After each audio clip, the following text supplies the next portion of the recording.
Good morning to you. Thanks for being with us. Morning. What more would you want to see the government doing to deal with this heatwave? Kit Mott has laid out there very clearly that there have been lots of things put in place to make sure that services can cope as best as they can.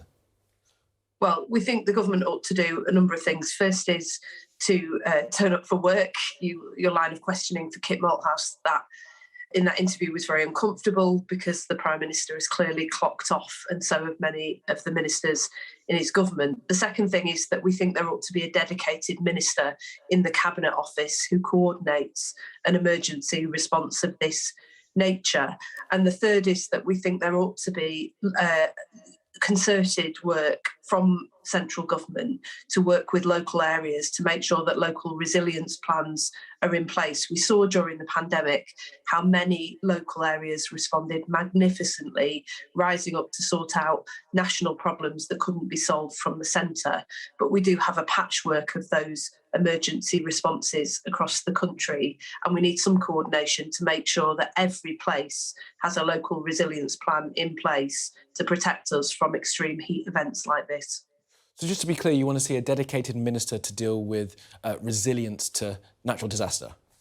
That's right. We've had a number of national emergencies in recent years, but we're also seeing more extreme weather events across the country. Many parts of the country hit, for example, by frequent flooding as well. And when temperatures rise to this level, as many of the scientists and experts have been saying on your show, there are serious health repercussions, not least for people who are elderly, but also for some people who are extremely fit too. So we need to have a national coordinated response, and we think a dedicated minister in the Cabinet Office would be one way of making sure that this runs right through the heart of government and everything that they do.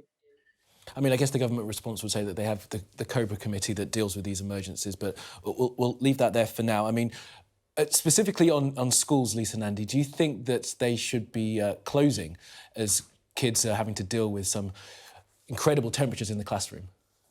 I would follow the advice of the scientists. I'm not remotely qualified to tell children and teachers and parents whether it's whether that advice is right or not. And I would trust the scientists who say that schools are perfectly safe as long as precautions are taken.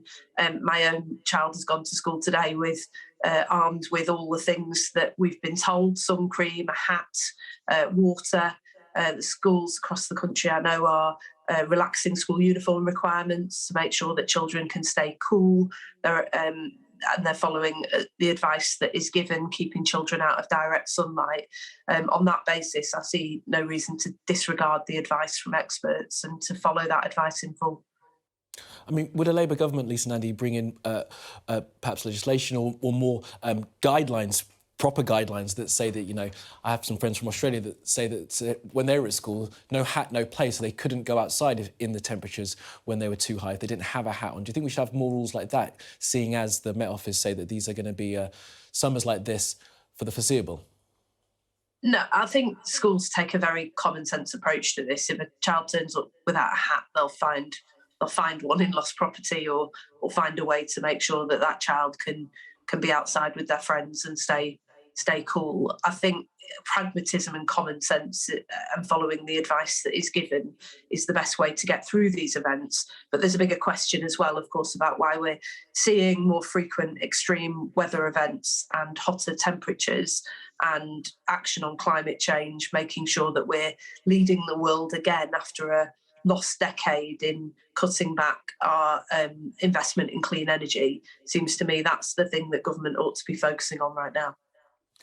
So let's move on then to the Conservative leadership race. And on that very subject, you will have seen that many of the candidates say they're going to scrap the net zero targets by 2050. I mean, what's your response to that idea?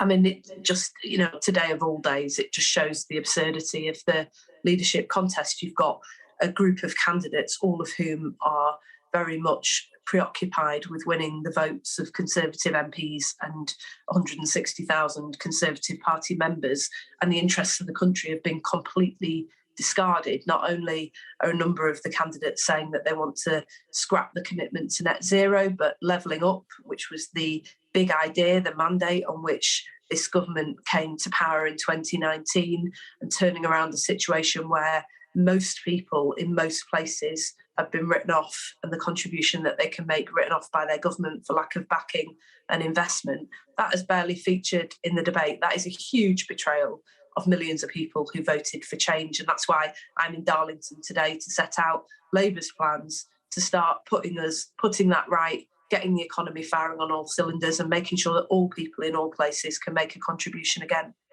Well, there was some reporting that perhaps Levelling Up will be rebranded, but the Mayor of Teesside said that Rishi Sunak is committed to it. So that will still continue. There will still be this plan under a Rishi Sunak government if he wins. I mean, I find it extraordinary that a few weeks ago, Rishi Sunak was the Chancellor who was declaring that we would level up the country, and now he's planning to run the economy like Thatcher. There are many people across the north of England who will remember the way that our economy was run under Thatcher. It is the opposite of what Boris Johnson and Rishi Sunak promised. They promised to bring good jobs back to our community and get money back into people's pockets and get the economy firing on all cylinders. We're one of the most geographically unequal countries in the world, and most parts of the country suffer from chronic lack of investment. That's why we've set out plans to invest 28 billion a year, every year for a decade, in bringing those good, clean energy jobs back to Britain. We could tackle climate change, we could get money back into people's pockets, and we could get the economy firing on all cylinders if we had a government with ambition for this country that matched the ambition of the people in it. And Lisa, Nandy, you will have seen in the debate from Friday, from some of the coverage over the weekend, from the debate last night, that the word socialist is being bandied about. It's being used as a stick to beat a number of the candidates. Liz Truss has been described as socialist. Rishi Sunak's been described as socialist. Why is that such a dirty word for the Conservative Party? I mean, because this is the most extreme version of the Conservative Party I've ever seen, and because they believe that only individuals can achieve things, that by working together we do worse. And in that, they're completely wrong. Look at the recent strike action over public sector pay. In Wales, the Welsh Labour government avoided strike action because they work with their workforce and they work with employers as partners.